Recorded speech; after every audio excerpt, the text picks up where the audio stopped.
संग जिनवू एक ऐसा कैरेक्टर जो कि सोलो लेवलिंग की दुनिया में पावर अप किए जा रहा है। अब हालांकि जिनवू के पास कई स्किल्स हैं, लेकिन उन सब में जो सबसे ओपी स्किल है वो है शैडो एक्सट्रैक्शन। अब शैडो एक्सट्रैक्शन से क्या होता है?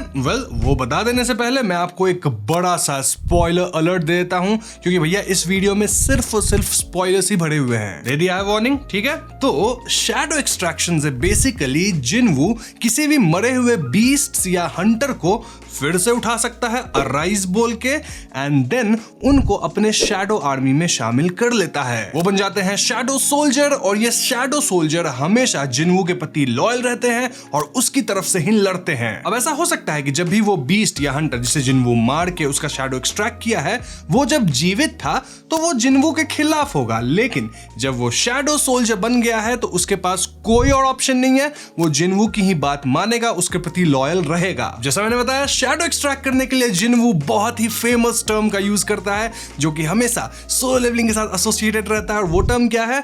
अराइज। नाउ शैडो एक्सट्रैक्शन के भी कई रूल्स हैं, कुछ एक्सेप्शंस हैं जिन पे हम किसी और वीडियो में बात करेंगे। बेसिकली वो वीडियो जहां हम जिनवू के डिफरेंट स्किल्स को जानेंगे उसमें हम शैडो एक्सट्रैक्शन को भी लपेटेंगे। फिलहाल आज की वीडियो का जो फोकस होगा वो बेसिकली जिनवू के सारे शैडो सोल्जर, जिसे हम फेमिलियर्स भी कह सकते हैं, उन पे होगा। यानी हम उनकी हिस्ट्री जानेंगे, उनके पावर्स को जानेंगे एकदम डीप में।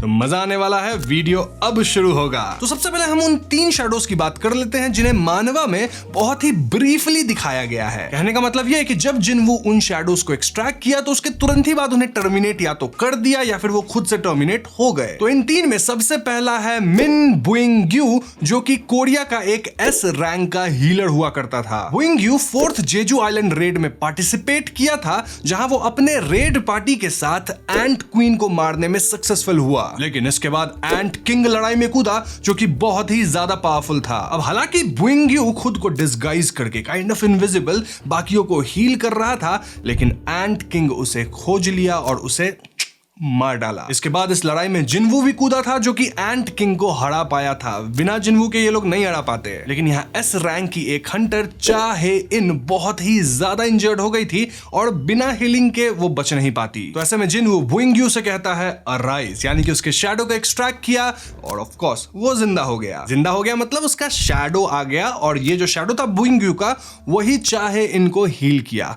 बहुत डिफिकल्ट नाम है यार कोरियंस। नाउ हीलिंग के बाद जिनवू बुइंग्यू के शैडो एक्सट्रैक्शन को टर्मिनेट कर दिया, क्योंकि बुइंग्यू को लड़ना पसंद नहीं था, तो उसके विल को काइंड ऑफ रिस्पेक्ट करते हुए ये काम किया। और शैडो टर्मिनेट हो गया तो एक तरह से उसकी आत्मा को मुक्ति भी मिल गई, मतलब कहते हैं ना हम लोग, तो हाँ काइंड ऑफ वैसा ही कुछ सिनेरियो था। सो इफ यू सी, बुइंग्यू एक्चुअली में जिनवू का शैडो बन तो गया था, लेकिन वो सिर्फ एक बार इस्तेमाल हुआ, जिसके बाद उसे कर दिया गया टर्मिनेट। इसलिए मैं बोल रहा हूं कि ये सारे जो शैडोज है 3 बता रहा हूं, ये टेम्पररी थे। अब दूसरी टेम्पररी शैडो पता है कौन थी? अपनी एंट क्वीन। जी हाँ, 4th जेजू आइलैंड रेड के बाद अपना जिनवू एंट क्वीन के शैडो को भी एक्सट्रैक्ट कर लिया था। क्यों? क्योंकि ऑफ कोर्स एंट क्वीन बहुत स्ट्रांग है, लेकिन यहाँ जो बेरू था वो बताता है जिनवू को कि एंट क्वीन है तो बहुत स्ट्रांग, लेकिन उसका जो मना है, उसका जो पावर है, मोस्टली वो रिप्रोडक्शन में काम आता है। मतलब एंट क्वीन से 1000 चींटियां पैदा करवा लो, डिफेंस करवा लो, लेकिन अगर आप सोच रहे हो अटैक वटैक, तो वो सब में कुछ खास नहीं। तो ऐसे में वो शैडो आर्मी में कैसे काम आएगी? इसीलिए जिनवू एंट क्वीन के शैडो को भी टर्मिनेट कर देता है। अब आप पूछोगे कि ये बेरू कौन है जो कि जिनवू को इतना सजेशन दे रहा है? अरे बेरू मेरा फेवरेट शैडो है, बताऊंगा इसी वीडियो में, आगे बने रहो। खैर, हमारा आखिरी टेम्पररी शैडो का नाम था कामिश, जो कि बहुत ही ज्यादा स्ट्रॉन्ग था। तुमको पता है ओरिजिनली कामिश कौन था? वो किंग ऑफ ड्रैगन आंतरेस का सर्वेंट हुआ करता था। और जिन्हें नहीं याद उन्हें मैं याद दिला दूं कि किंग ऑफ जो ड्रैगन था अपना आंतरेस, वो स्ट्रॉन्गेस्ट मोनार्क हुआ करता था। तो रूलर्स और मोनार्क्स का जो लंबा लड़ाई चल रहा था, जिसके बारे में जानना है तो मेरी पिछली वीडियो को रेफर करो। तो हाँ, उस लड़ाई में ही कभी तो अपना जो कामिश था उसको रूलर्स लोग पकड़ लिए थे। ऐसे में कामिश के अंदर डाल दिया गया एसेंस स्टोन्स। फिर अमेरिका में एक बार एस रैंक का एक गेट खुला था जिसके अंदर का बॉस था कामिश। वैसे में कई एस रैंक के हंटर मिल के कामिश से लड़े थे, और कहा जाता है कि इस लड़ाई में कामिश अकेले सैकड़ों एस रैंक हंटर्स को मार गिराया था। हाल ये था कि अमेरिका में में उस वक्त सिर्फ 5 एस रैंक के हंटर बचे थे और वो लोग मिल के किसी तरह कामिश को फाइनली हराए थे। फिर कामिश का जो शरीर था वहीं पे यूएस वाले उसको प्रिजर्व किए, उसके अराउंड पूरा स्ट्रक्चर वगैरह बना दिया, अपना ऑफिस वगैरह। एंड 8 साल बाद उस घटना के finally federal bureau of hunters यानी कि FBH अमेरिका वाला वो जिन्वू को मौका देता है कामिश को देखने का। जिन्वू देखता है कि भैया ये तो बहुत ही स्ट्रांग है, इसको कर देता है जिन्वू अराइज और इससे निकलता है कामिश का शैडो। लेकिन ये पूरा अराइज वाला सीन हो जाता है फ्लॉप, क्योंकि कामिश 8 साल से ऑलमोस्ट मरा हुआ था उसका शरीर, तो भैया उसका जो शैडो एक्सट्रैक्ट हुआ था वो बहुत ही अच्छे से नहीं हो पाया एंड कामिश का शरीर डिसइंटीग्रेट कर गया शैडो वाला। तो हम कह सकते हैं कि कामिश अपने आप ही टर्मिनेट हो गया। वैसे अगर कामिश जिन्वू के शैडो आर्मी का हिस्सा बनता तो मेरे हिसाब से वो होता सेकंड स्ट्रॉन्गेस्ट, क्योंकि एक उससे भी ज्यादा स्ट्रॉन्ग है, बताऊंगा इसी वीडियो में। तो हाँ, ये थे 3 शैडोज जिन्हें हम टेम्पररी देख पाए हैं मानवा में, लेकिन अब 10 और ऐसे शैडोज हैं जो कि परमानेंट है जिन्वू की आर्मी में। लेकिन उनके बारे में बताने से पहले मैं आपको जिन्वू के शैडोज की कुछ बहुत ही जेनेरिक एबिलिटीज बता देता हूं। तो शैडो सोल्जर्स लड़ने में ऑब्वियसली बहुत ज्यादा करक होते हैं और जब वो जीवित हुआ करते थे तो उनके पास जो एबिलिटीज होती थी वो भी काइंड ऑफ रहती है जब वो शैडो आर्मी का हिस्सा बन जाते हैं। इसके अलावा शैडो फॉर्म में वो रीजेनरेट कर सकते हैं, यानी कि आप उनको पूरी तरह से काट दो, मार दो, बट स्टिल वो अपने ओनर के मना का इस्तेमाल करके पूरी तरह से रीजेनरेट हो जाएंगे। वैसे यहाँ एक एक्सेप्शन है कि अगर उनकी भिड़ंत किसी बहुत ही स्ट्रॉन्ग मोनार्क से होती है, जैसे कि आंतरस या फिर अपना राकन, तो हाँ वो लोग उन शैडोज को हमेशा के लिए खत्म कर सकते हैं। नाउ ये शैडोज अपने मास्टर से बात करते हैं, सारे नहीं लेकिन मोस्ट ऑफ जो मैंने देखा है, जैसे बेरू हुआ, बिल्गन हुआ, ये लोग सब बात करते हैं। एंड देन ये ग्रो भी करते हैं ओवर टाइम, यानी कि उनका जो लेवल होता है वो बढ़ता जाता है। इनका लिटरली एक रैंकिंग सिस्टम है पावर के हिसाब से, जो कि बढ़ता जाएगा विद एक्सपीरियंस। देन ये शैडोज किसी दूसरे इंसान की शैडोज में भी हाइड करके उन पे नजर रख सकते हैं। जिन्वू अक्सर अपने करीबी लोगों के शैडोज में अपने इन शैडो सोल्जर्स को छिपा कर रखता है ताकि वो उन पे नजर रख सके, उन पे कोई अगर परेशानी आए तो ये लोग निकल के लड़ सके। इनफैक्ट ये शैडोज इतने स्मार्ट है कि ये लोग दूर से ही जिन्वू को सिग्नल भेज भेज के सब कुछ बता सकते हैं कि भैया इधर क्या चल रहा है। अरे जिन्वू तो इनसे अपना प्लेस भी स्विच कर सकता है फटाफट, उसमें कूल डाउन होता है, बाद में नहीं होता है, बहुत कुछ है, वो सब अभी नहीं जानेंगे, कभी और। अब जैसा मैंने बताया कि इन शैडोज की रैंक भी होती है जो कि बेसिक ग्रेड से शुरू होती है, देन आता है नॉर्मल, फिर एलीट, देन नाइट, फिर एलीट नाइट, देन कमांडर, फिर मार्शल और फाइनली ग्रैंड मार्शल। अब हर रैंक अपने पिछले रैंक से ज्यादा पावरफुल है, यानी कि बेसिक सबसे कम पावरफुल हुआ और ग्रैंड मार्शल सबसे ज्यादा पावरफुल। ऐसे भी ग्रैंड मास्टर कोई एक ही शैडो हो सकता है जो कि पूरी शैडो आर्मी को कमांड करता है। ओके, तो इतना ज्ञान काफी है शैडो आर्मी की एबिलिटीज को लेकर। उम्मीद करता हूं आपको मजा आ रहा होगा वीडियो में। मजा आ रहा है तो भैया 20 के लाइक्स कंप्लीट कर दो वीडियो पे। साथ ही हमें इंस्टाग्राम, डिस्कॉर्ड ये सब जगह फॉलो कर लो, ट्विटर पे भी कर ही लो, सबका लिंक डिस्क्रिप्शन में है। तो अब हो गया अपना प्लग इन भी, तो अब चलते हैं अपन जिन्वू के 10 टेम्पररी नहीं परमानेंट शैडोज पे। अभी मजा आएगा ना भिड़ो। तो सबसे पहले बात करते हैं शैडो जायंट्स की, जो कि टोक्यो के एक एस रैंक गेट में पाए गए थे। इन्हें मारने के बाद जिन्वू किया था शैडो एक्सट्रैक्शन, और ऐसे तो इन्हें वो कुछ नाम नहीं दिया क्योंकि 28 जायंट थे तो इनका नंबरिंग कर दिया 1 to 28। ये शैडो जायंट्स बहुत ज्यादा स्ट्रॉन्ग है, इतना कि एक शैडो जायंट ऑलमोस्ट एक एस लेवल के एवरेज हंटर को हरा सकता है। Now the next one is Igris. अब इग्रिस पहले से ही शैडो मोनार्क यानी कि ऐशबॉर्न की आर्मी का हिस्सा था, लेकिन यहाँ इग्रिस का काम था जिन्वू को टेस्ट करना। जिन्होंने मानवा पढ़ा होगा उन्हें वो डंजन याद होगा जहां एक एम्प्टी थ्रोन था जिसकी रक्षा करता था इग्रिस। हाँ, जिन्वू से इग्रिस को हरा देता है, जिसके बाद इग्रिस जिन्वू की आर्मी का हिस्सा बन जाता है। इग्रिस इनिशियली तो नाइट या फिर एलीट नाइट के रैंक पे हुआ था, थोड़ा भूल रहा हूं मैं, जो भी होगा आप लोग कमेंट में बता देना।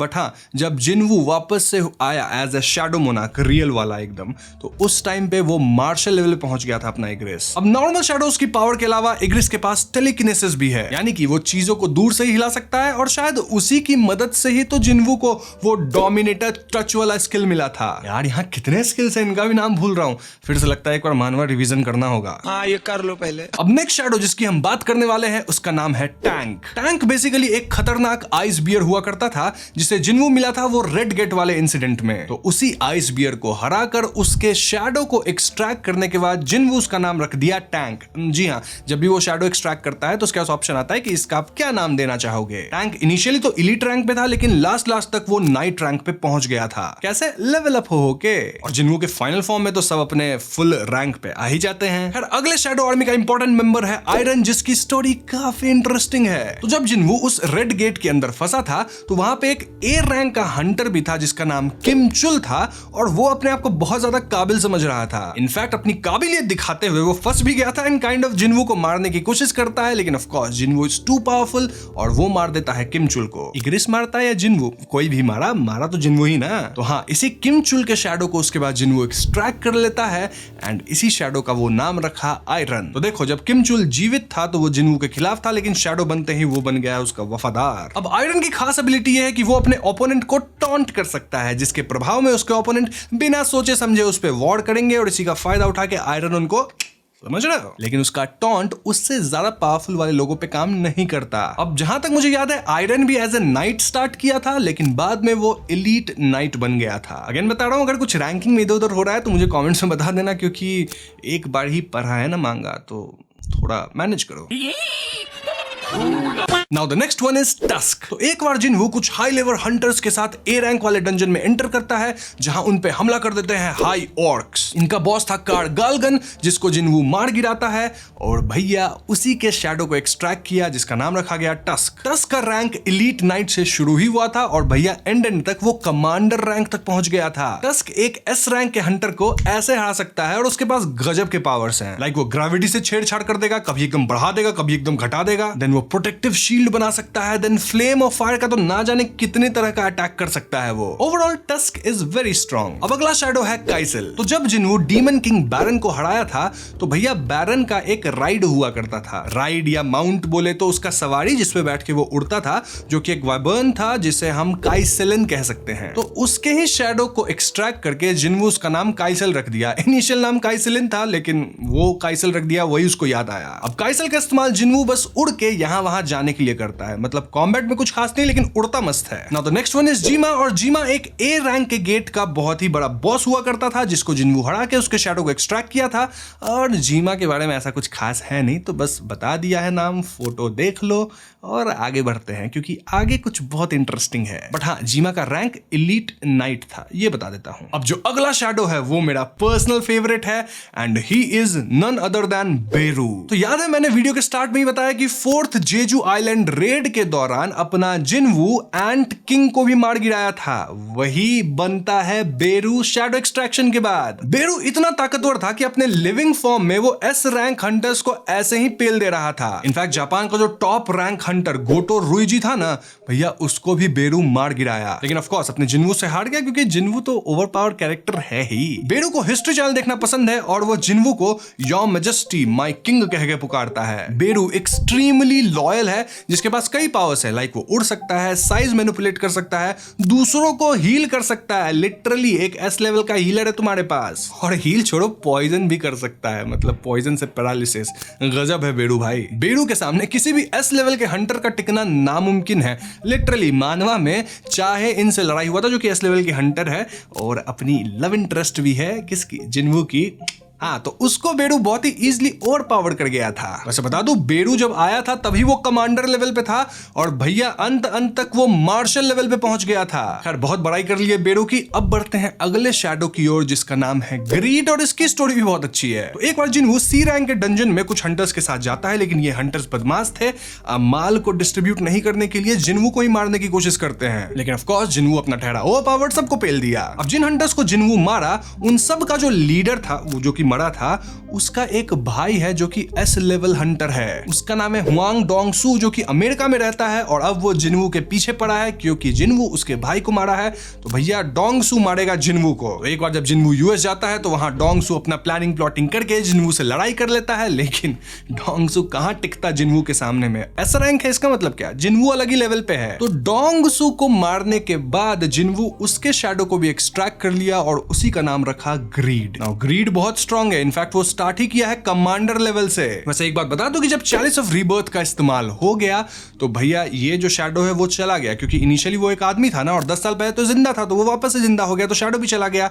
कॉमन सेंस यार, इतना तो लगाया करो, सब मैं ही कर दूं तुम्हारे लिए। खैर अब हम आ गए हैं अपने फाइनल शैडो की ओर, जो कि सबसे स्ट्रॉन्गेस्ट शैडो भी है, और उसका नाम है बिलियन। अब बिलियन को जिन्हू एक्सट्रैक्ट नहीं किया है, बल्कि वो ओरिजिनल शैडो मोनार्क यानी कि ऐश बॉर्न की आर्मी का हिस्सा था। जब अपना जिन्हू न्यू शैडो मोनार्क बनता है तो फाइनल फाइट से पहले बिलियन आता है अपनी पूरी आर्मी के साथ, and instantly he was the strongest. Billion अब जिन्हू का वफादार है, क्योंकि वो हमेशा शैडो मोनार्क का वफादार रहेगा, चाहे वो ऐश बॉर्न था या फिर अब जिन्हू। अब यहाँ बेरू बिलियन को चैलेंज भी करता है, लेकिन बिलियन बेरू को इजीली पेल देता है भैया एक स्पारिंग सेशन में। बिलियन ही फिलहाल ग्रैंड मार्शल है, यानी कि ग्रैंड मार्शल एक ही होता है जो कि पूरी शैडो आर्मी को कमांड करता है, तो आप समझ सकते हो कि वो कितना ज्यादा ओपी है। Literally billion is the strongest shadow. तो इसी के साथ हम जिन्हू के सारे शैडोज पे चर्चा कर लिए हैं। उम्मीद करता हूं आपको ये वीडियो पसंद आई होगी। पसंद आई है तो वीडियो को लाइक कीजिएगा, उस पर 20 के लाइक चाहिए मेरे को, तभी अगली वीडियो आएगी सोलो लेवलिंग पे।